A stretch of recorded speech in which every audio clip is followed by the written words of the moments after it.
Courier वाला एक घर की घंटी बजाता है और जैसे ही बैल बजती है, एक 60 साल का आदमी जिसका नाम किशोर कुमार होता है वो घर से बाहर निकलता है। उसके बाद पूछता है कि भाई क्या बात है। कोरियर वाला कहता है कि साहब आपके नाम से एक पार्सल है। जब पार्सल की बात आती है तो वो बुजुर्ग आदमी कहता है कि मैंने तो किसी चीज का कोई ऑर्डर दिया नहीं था। आखिरकार किस चीज का पार्सल है? बोला क्या मुझे कुछ नहीं पता है। जो भी सामान है मैं तो यहाँ लेके आता हूँ और जिसका जिसका पता लिखा होता है उसके पते पर पहुंचा देता हूँ। पूछा जाता है कि इसके अंदर है क्या?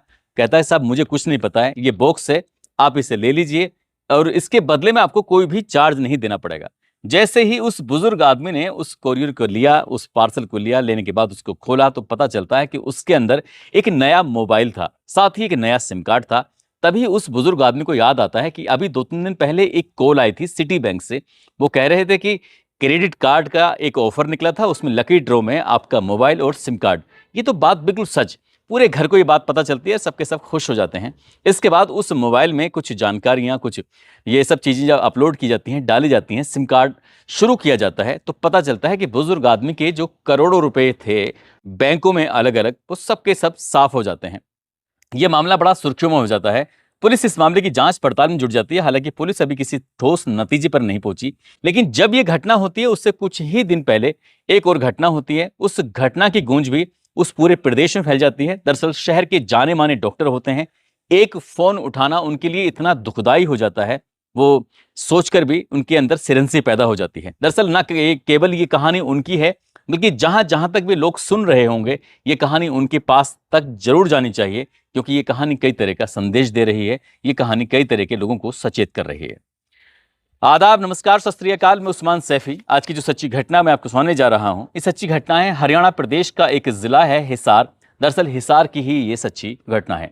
दरअसल शहर के जाने माने डॉक्टर, 8 अगस्त 2024 की ये बात है। शाम के लगभग 4:30 बजे के आसपास का वक्त हो रहा था। ये अपनी कोठी पर सोए हुए थे और इनके पास अचानक ही एक व्हाट्सएप पर कॉल आती है। जैसे ही उन्होंने अपनी आंखें खोली, उसके बाद उन कॉल पर बात सुनी तो एक लड़की बात कर रही थी। बड़ी सुरीली सी उसकी आवाज़ थी। उस आवाज़ को सुनने के बाद 73 साल के ये जो डॉक्टर साहब होते हैं वो एकदम से उठ बैठते बैठते हैं। पूछते हैं कि क्या बात है, आपको किससे बात करनी है? वो लड़की कहती है कि मुझे आप ही से बात करनी है। पूछा जाता है कि तुम कौन हो, कहाँ से बोल रही हो? वो कहती है कि मैं राजस्थान का जो कोटा आपने सुना होगा, मैं वहाँ से बात कर रही हूँ। नाम मेरा कविता अग्रवाल है। जैसे ही कविता अग्रवाल ने बातचीत की बात शुरुआत ही की थी, डॉक्टर साहब को लग रहा था कि शायद आपको गलत फहमी हुई है, आपको पता नहीं है मैं कौन हूँ। वो पूछती है कि मैं नहीं जानती कि आप कौन हैं, लेकिन आप बहुत अच्छे आदमी लगे, आपसे बात करने का मेरा मन कर रहा है। बातचीत से पता चलता है कि वो शहर के जाने माने डॉक्टर हैं। उम्र उनकी 73 साल के आसपास है।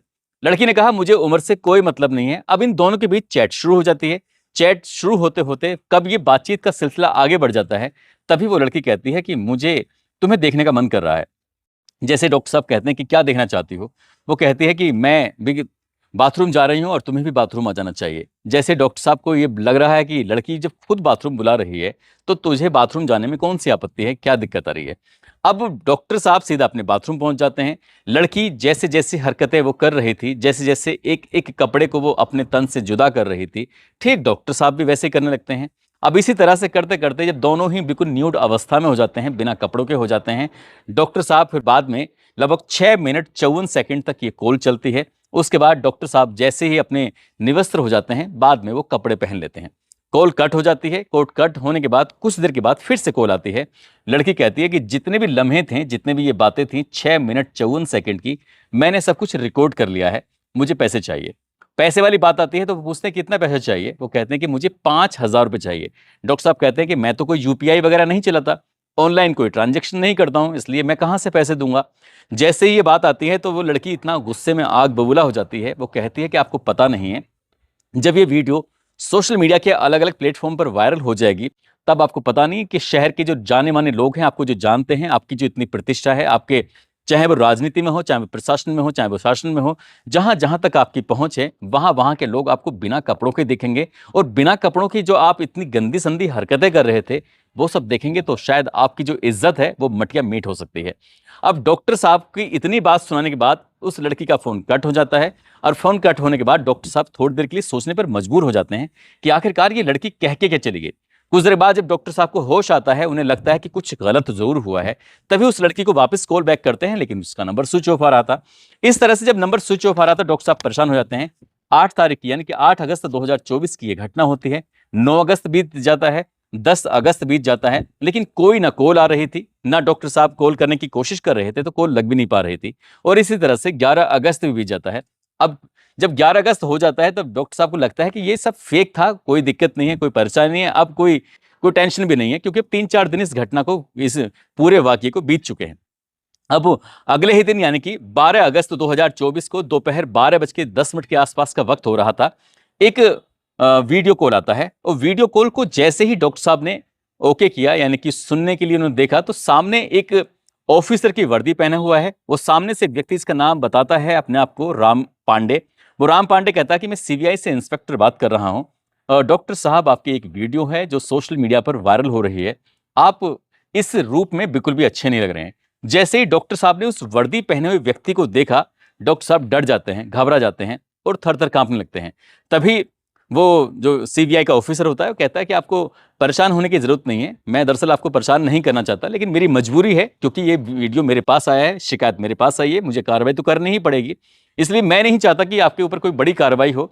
जिस तरह के आप एक प्रतिष्ठित व्यक्ति हैं, आपका शहर में नाम है, इस हिसाब से आपको मैं थोड़ी-सी राहत दे सकता हूं। और राहत के नाम पर यह है कि ये वीडियो यूट्यूब पर अपलोड ना हो, इसलिए मैं यूट्यूब के एक अधिकारी हैं जिनका नाम संजय सिंह यादव है, मैं ये नंबर उनको ट्रांसफर कर रहा हूं, वो आपसे बात करेंगे।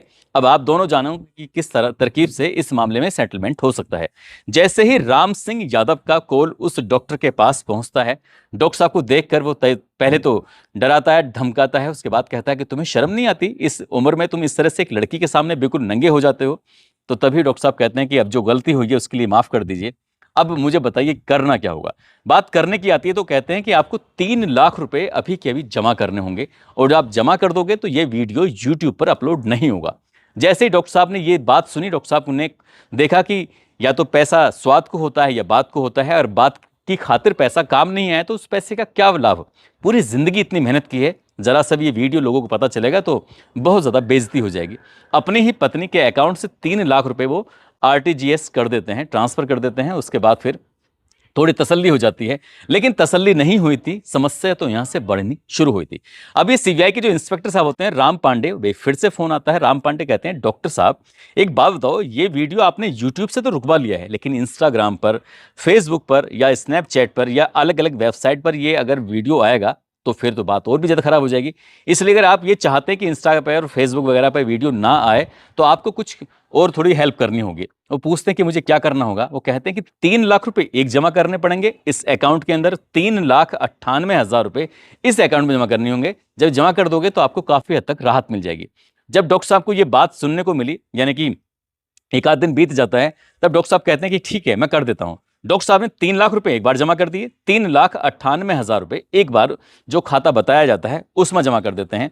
अब ये 14 अक्टूबर 2024 का ये वाकया है। डॉक्टर साहब के पास फिर से राम पांडे का फोन आता है, सीबीआई का जो ऑफिसर था। वो कहता है कि डॉक्टर साहब, मैं आपसे बस एक बात कहना चाह रहा था, अगर इस समस्या का स्थायी रूप से ही समाधान निकाल दिया जाए कि भविष्य में कभी आपको ये वीडियो दिखाई ना दे, तो कितना अच्छा हो जाएगा। आप भी सिक्योर हो जाएंगे और कभी ये वीडियो सामने आएगा ही नहीं। यदि किसी भी एक प्लेटफॉर्म पर ये वीडियो अपलोड हो जाता है, तो वहां से डाउनलोड करने के बाद कोई कहीं भी इसको अपलोड कर देगा और ये दिक्कत आपके लिए खड़ी हो सकती है। जैसे ही डॉक्टर साहब ने बात सुनी, उन्होंने कहा कि बताइए मुझे करना क्या होगा? उन्होंने कहा कि 25,000 रुपए का आपको एक स्टाम्प खरीदना पड़ेगा। $25,000 का, रुपए का नहीं, डॉलर का, यानी कि अमेरिका की जो करेंसी होती है उसके हिसाब से एक स्टाम्प खरीदना पड़ेगा, यूएस डॉलर। जब ये बात आती है तो कहते हैं कि मुझे ये कैसे क्या करना पड़ेगा? बोले तुम्हें कुछ नहीं करना पड़ेगा, $25,000 जो होते हैं वो उनको इस खाते में आपको डालना है। यानी कि लगभग 20,17,000 रुपए एक साथ एक खाते में डालने थे। उनका एक साथ तो नहीं डाल सकता, अगर मैं 2-4 बार में करके डालूं तो कैसा रहेगा? कहते ठीक है, कोई बात नहीं, पैसे चाहिए बस, आप चाहे 2 बार में डालो, 3 बार में डालो या 4 में डालो। 14 अगस्त 2025 को आखिरकार 20,17,000 रुपए उस बुजुर्ग आदमी ने, उस डॉक्टर ने एक खाते में डाल देता है, जो अलग अलग खाते थे। 16 अगस्त को फिर दिन निकलता है, उसके बाद डॉक्टर साहब के पास फिर से डिमांड आती है कि इस बार आपको 21 लाख रुपए देने पड़ेंगे, नहीं दोगे तो बात खराब हो जाएगी, इसलिए आपको हर हाल में 21 लाख रुपए देने ही चाहिए। डॉक्टर साहब ने 21 लाख रुपए फिर कर दिए, यानी कि 20,70,000 एक दिए थे, 21 लाख रुपए एक कर दिए। अब 19 अगस्त आता है तो राम पांडे कहते हैं कि मेरे सीनियर ऑफिसर हैं, ये बात वहां तक पहुंच चुकी है, जिनका नाम राकेश अस्थाना है, मैं नहीं चाहता कि बात और ज्यादा खराब हो, इसलिए मैं बिल्कुल बीच में नहीं पड़ने वाला है, आप उनसे सीधे सीधे अपने आप से बात कर लीजिए, अगर वो आप उन्हें किसी भी तरकीब से मैनेज करें तो अब ये आपकी जिम्मेदारी है। जैसे ही ये राकेश अस्थाना जी से बातचीत शुरू होती है और शुरू होने के बाद डॉक्टर साहब बातचीत करते हैं तो सामने से डिमांड आती है कि आपको 10 लाख रुपए देने पड़ेंगे, नहीं तो फिर आपको पता नहीं कि मैं आपको क्या कर सकता हूं। डॉक्टर साहब को लगा एक पल के लिए ये सब हो क्या रहा है, कभी 10 लाख, कभी 21 लाख, कभी 20 लाख, कभी 3 लाख, कभी कुछ 3,98,000। इसलिए उन्होंने अपना नंबर बंद किया और बंद करने के बाद चुपचाप हो गए। अब जैसे डॉक्टर साहब ने अपना नंबर बंद किया, कुछ वक्त बीतने के बाद जैसे नंबर खोलते हैं तो उसमें मैसेज आ रहे थे कि डॉक्टर साहब शायद आपको मेरी ताकत का अंदाजा नहीं है, आप किससे बात कर रहे हैं, मैं सीबीआई का एक बड़ा ऑफिसर बात कर रहा हूं, घर पर जब आऊंगा आपके हाथ में हथकड़ी डाल के पूरे शहर में आ जाओ, आपको घुमाता हुआ लेके जाऊंगा तो शहर का बच्चा बच्चा आपको देखेगा और फिर ये पूछेगा कि आखिरकार हुआ क्या था, तो लोग आपस में बातचीत करेंगे और कहेंगे कि डॉक्टर साहब एक लड़की से बातचीत करते करते नंगे हो गए थे। जब डॉक्टर साहब को कुछ इस तरह से डराया गया, धमकाया गया, डॉक्टर साहब कहते हैं कि ठीक है बताइए क्या करना है। तब वो पैसे मांग की डिमांड की जाती है, पूरे पैसे तो दिए नहीं जाते, 3,50,000 रुपए आखिरकार उस अकाउंट नंबर जो दिया गया था उसमें ट्रांसफर कर दिए जाते हैं। लेकिन यहां से मामला थमने वाला कहां था। अब 22 अगस्त को रात 10 बजे के आसपास फिर से फोन आया, फिर धमकाया, फिर डॉक्टर साहब को 10 लाख रुपए देने पड़ जाते हैं। अब 23 अगस्त 2024 की ही बात होती है। अब डॉक्टर साहब को फिर से फोन आता है कि देखो इतने सारे अधिकारी हैं, स्टाफ है, सबको मैनेज करना है, 15 लाख रुपए आपको और देने पड़ेंगे। डॉक्टर साहब ने फिर 15 लाख की व्यवस्था की। डॉक्टर साहब उस दलदल में लगातार धंसते चले जा रहे थे, फोन आ रहे थे और वो फोन आ रहे हैं तो उसके बाद अब डॉक्टर साहब को लगने लगा कि वे अधिकारी मैनेज हो चुके हैं, यूट्यूब के लोग मैनेज हो चुके हैं, सोशल मीडिया के लोग मैनेज हो चुके हैं, अधिकारी मैनेज हो चुके हैं, सब कुछ हो चुका है, अब कोई दिक्कत वाली बात होगी नहीं। लेकिन 27 अगस्त 2025 को एक बार फिर से डॉक्टर साहब के पास फोन आता है। डॉक्टर साहब से कहा जाता है कि आपको शायद अंदाजा नहीं है, बात बहुत बिगड़ चुकी है, जिस लड़की से आप बातचीत कर रहे थे ना उस लड़की ने अपनी जान दे दी है, अब देखना या तो आपको उम्र कैद होगी या फांसी होगी, मारे जाओगे। डॉक्टर साहब कहते हैं कैसी बात कर रहे हो, बात नहीं कर रहा हूं, बल्कि उस लड़की ने मरने से पहले एक नोट जारी कर दिया था, उसमें आपका नाम, एड्रेस, सब कुछ उसने मेंशन कर दिया है, इसलिए आपका फंसना होता है। वो कहते हैं कि मुझे बचाओ किसी तरकीब से। तभी अधिकारी कहता है कि बचने की मैं बात कर लूंगा और घर वाले 30 लाख रुपए में राजी हो जाएंगे, मेरी उनसे पहले ही बात हो चुकी है, आपको 30 लाख रुपए का इंतजाम करना है। डॉक्टर साहब ने 30 लाख रुपए और दे दिए, यानी कि लड़की के परिवार वालों के नाम से। अब डॉक्टर साहब लगातार पैसे दे रहे थे, अब उन्हें लग रहा था कि सब कुछ मैनेज हो चुका है, लेकिन पुलिस भी मैनेज हो चुकी है, ये जितने भी अधिकारी हैं सब मैनेज हो चुके हैं, लड़की के परिवार वाले भी मैनेज हो चुके हैं, मामला कोर्ट पहुंच चुका है। अब कोर्ट में जज साहब के नाम से जब पैसे मांगे जाते हैं तो जज साहब से बातचीत हो जाती है और जज साहब कहते हैं कि 15 लाख रुपए लगेंगे, यानी कि अब 15 लाख रुपए की डिमांड जज साहब की पूरी कर दी जाती है। जैसे ही जज साहब की डिमांड 15 लाख रुपए पूरी की जाती है तो जज साहब के दोबारा फोन आता है, वो कहते हैं कि भाई देखो 15 लाख से काम बनेगा नहीं, आपको 1 करोड़ रुपए देना पड़ेगा डॉक्टर साहब।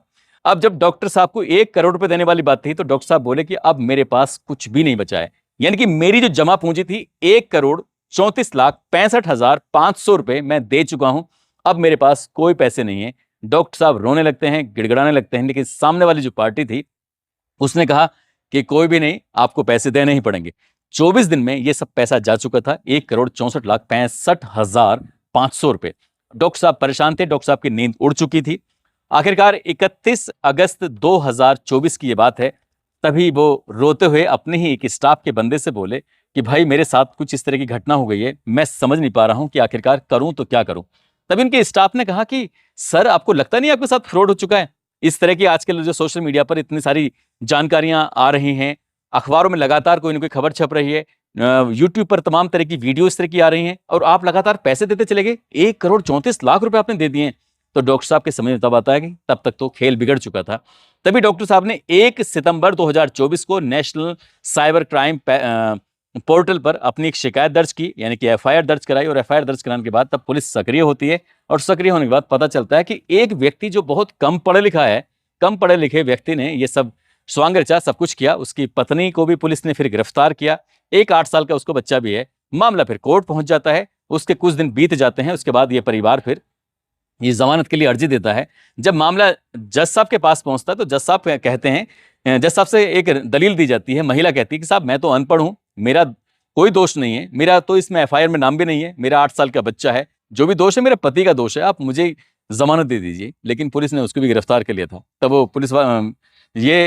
वकील साहब ये दलील देते हैं कि ये महिला अगर घर से, यहाँ से, इनकी जेल से बाहर जाएगी तो हो सकता है कि ये सबूतों के साथ छेड़छाड़ करे, इसलिए इसको जमानत नहीं दी जानी चाहिए। तभी हरियाणा और पंजाब के जो कोर्ट होता है, हाई कोर्ट, वो जमानत देने से महिला को साफ इनकार कर देता है। यानी कि 21 जनवरी 2025 को उस महिला की जमानत याचिका खारिज हो जाती है। मामला अभी कोर्ट में विचाराधीन चल रहा है। लेकिन जिस तरह का उस महिला के पति ने एक अच्छे खासे शहर के जाने माने डॉक्टर के साथ ये छल किया, वो वाकई उस इलाके में ये बहुत ज्यादा चर्चित घटना में से एक घटना बन जाती है। दोस्तों, इस पूरे घटनाक्रम को सुनाने का उद्देश्य किसी को परेशान करना नहीं है, किसी का दिल दुखाना नहीं है, बल्कि आपको जागरूक करना है, आपको सचेत करना है। इस तरह की अगर आपके पास किसी की कॉल आती है तो इन सब तरह की कॉलों को इग्नोर करना चाहिए। और वैसे भी आजकल लगातार फोन पर साइबर क्राइम वालों से सतर्क किया जा रहा है, तो इसलिए ऐसे लोगों से बच के रहने की जरूरत है। कहीं आप डॉक्टर साहब की तरह और बेंगलोर के रहने वाले किशोर की तरह, जिनको एक फ्री में फोन मिल जाता है और उनके करोड़ों रुपए निकल जाते हैं, लगभग उनके भी 2.5 करोड़ रुपए से ज्यादा चले जाते हैं, कि 2 करोड़ 80 लाख के आसपास उनके मोबाइल जो फ्री का मिला था उसमें चले जाते हैं। जाते जाते आज ये दिल खुश राज हैं, आज इनका जन्मदिन है, इनको जन्मदिन की ढेरों सारी शुभकामनाएं। साथ ही बुलंदशहर के रहने वाले हैं वर्षा और मोहित, आज यानी कि 6 फरवरी को इनकी शादी की सालगिरह होती है। इनको शादी की सालगिरह की बहुत बहुत शुभकामनाएं, बहुत बहुत मुबारकबाद। साथ ही कुछ लोगों ने नाम लेने की अपील की है, जिसमें रीवा से राहुल सिंह है, बिजनौर से फरमान अहमद, उनकी बेटी हैं जफीरा परवीन अरीबा, शशि सिंह उन्नाव से हैं, आशिफ अली उत्तर प्रदेश से, आशीष छतरपुर से, अकरम खान दिल्ली से, आयुष प्रजापति कानपुर से, शाकिर अली दिल्ली से, रत्नेश जौनपुर से, नीरज पालवंशी बिहार से, विमलेश कुमार आजमगढ़ से, राघवेंद्र उत्तर प्रदेश से। आप सब लोग अपना ख्याल रखें, सुरक्षित रहें। जय हिंद, जय भारत।